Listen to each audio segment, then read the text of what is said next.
Assalamualaikum warahmatullahi wabarakatuh. Nama saya Muhammad Lintang Kerti dari kelas SD semester 4. Saya di sini akan membawakan materi mengenai motivasi demi memenuhi tugas akhir mata kuliah Sumber Daya Insani. Motivasi berasal dari kata motif yang berarti dorongan. Dengan demikian, motivasi berarti suatu kondisi yang mendorong atau menjadi sebab seseorang melakukan suatu perbuatan atau kegiatan yang berlangsung secara sadar. Motivasi kerja adalah pemberian daya penggerak yang menciptakan kegairahan kerja seseorang agar mereka mau bekerja sama, bekerja efektif, dan terintegrasi dengan segala daya upayanya untuk mencapai kepuasan. Ada dua macam motivasi dilihat dari sumbernya. Pertama, motivasi intrinsik. Motivasi intrinsik ini adalah motivasi yang bersumber dari dalam diri seseorang yang berupa kesadaran mengenai pentingnya manfaat pekerjaan yang dilaksanakannya. Kedua, ada motivasi ekstrinsik.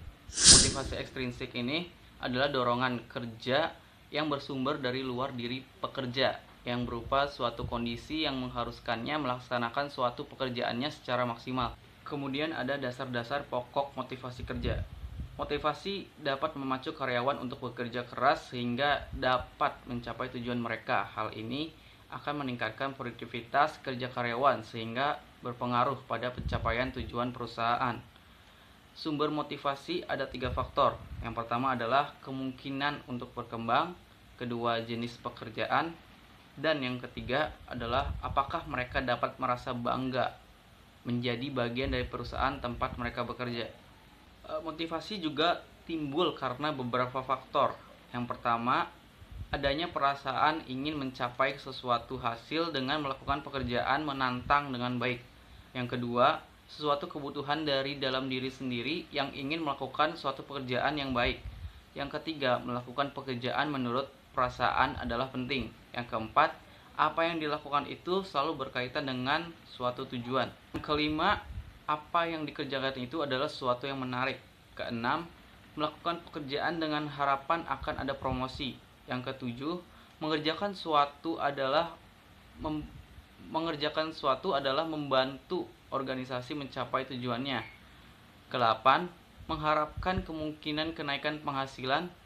Kesembilan, mengerjakan suatu sebagai kredit untuk keperluan penilaian penampilan prestasi yang akan datang.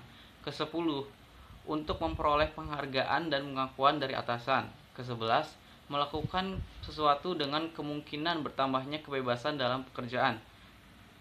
Ke-12, harapan akan pengakuan dari teman sejawat. Ke-13, melaksanakan tugas dengan tekad tidak menginginkan kelompoknya berpenampilan buruk. Ke-14, jaminan adanya keamanan kerja yang prima.